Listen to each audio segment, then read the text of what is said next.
You're going to need to hang on for a second person perspective video.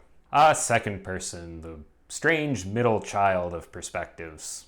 Not quite the same character voice as first person perspective, and without the versatility and widespread adoption of third person perspective. Second person POV is somewhat weird in that most of the advice you'll see about it usually boils down to warning against using it. And while I don't like to ever disqualify any method or technique completely, second person perspective pushes that boundary just a little bit. So let's talk about how to write in second person perspective, why everyone tells you not to, and perhaps some of the ways that you can use it if you choose to. Second person perspective places the reader directly in the story by using the pronouns you and your. While first person is told from the perspective of a character and third person uses a separate narrator, in second person the reader is technically the character and is being told everything they think and do by the narrator. This, I think, more than anything else, creates most of the difficulty with second person perspective. But also some of the opportunity when it comes to the second person perspective. There's an immediacy that you get with second person. The narration is naturally more blunt than first or third. Second person relies on a sort of trust between the narrator and the reader. Since the reader is being told directly what they are thinking, saying, and doing,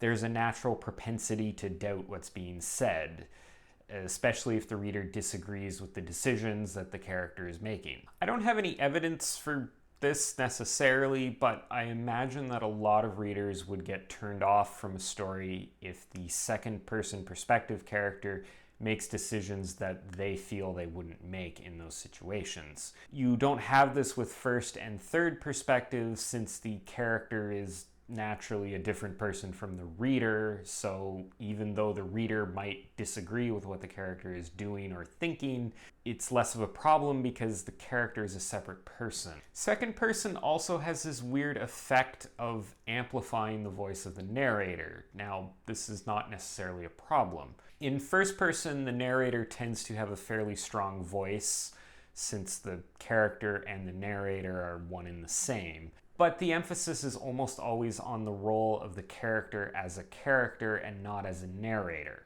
In third person, the narrator is often completely amorphous and sort of drowned out and not really their own entity most of the time. Second person, though, really puts a strong emphasis on the narrator since they are directly addressing the reader. The narrator almost becomes a character themselves and naturally has a different relationship with the reader than you get with other perspectives. In second person, you can very easily have a narrator that has their own motivations and their own goals, and these motivations and goals can affect how they direct the reader through the story. Now, despite all these interesting features, you should take a minute before you consider writing in second person. I wonder if anybody's going to pick up on the joke in that last sentence. If your goal is to write marketable fiction, then second person is usually not a winning proposition. Most editors don't like it, most readers have never heard of it, and it dramatically reduces your chances of success. Any book written in second person is going to be judged heavily on that fact.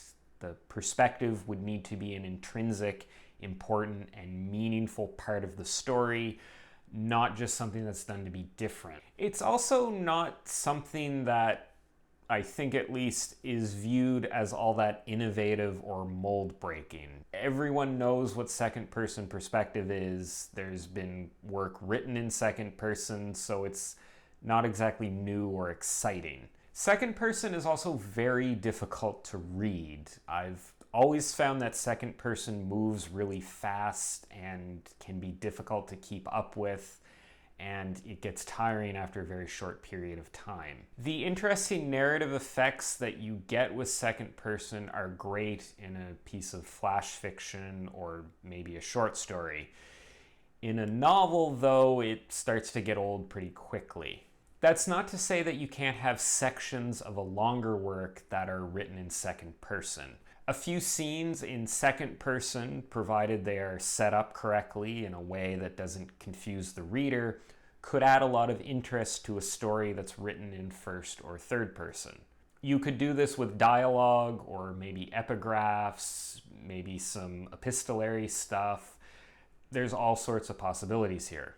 I mentioned in the first-person perspective video last week that first-person books usually only follow one character and don't often switch between different characters. This is even more difficult to do with a second-person story, and I don't even know if it would be possible to pull off. Having the reader become different characters in a second-person story just seems like it would be really difficult to do. One of the most common places that you'll find second-person perspective is in choose-your-own-adventure books or in role-playing games. In the case of choose-your-own-adventure books, the natural resistance that the reader might have to being told what they do is eliminated since they are given a choice in what takes place in the story.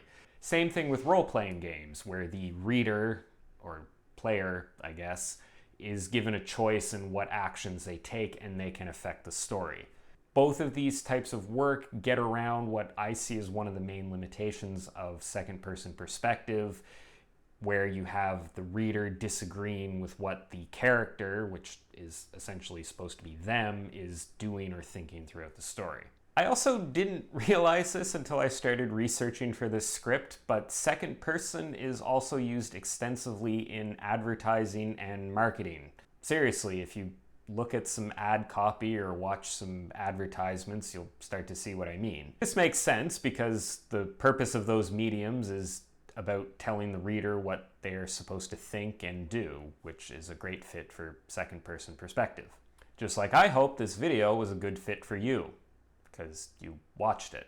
So there you have it. I hope you enjoyed this video and found the advice in it useful. Next week, we'll be talking about the much more popular third-person perspective, so stick around for that. In the meantime, if you want to see more stuff like this, you can check out all my other writing advice-related videos and subscribe to my channel. I post new videos every Wednesday. Thanks for watching, and I'll see you next time.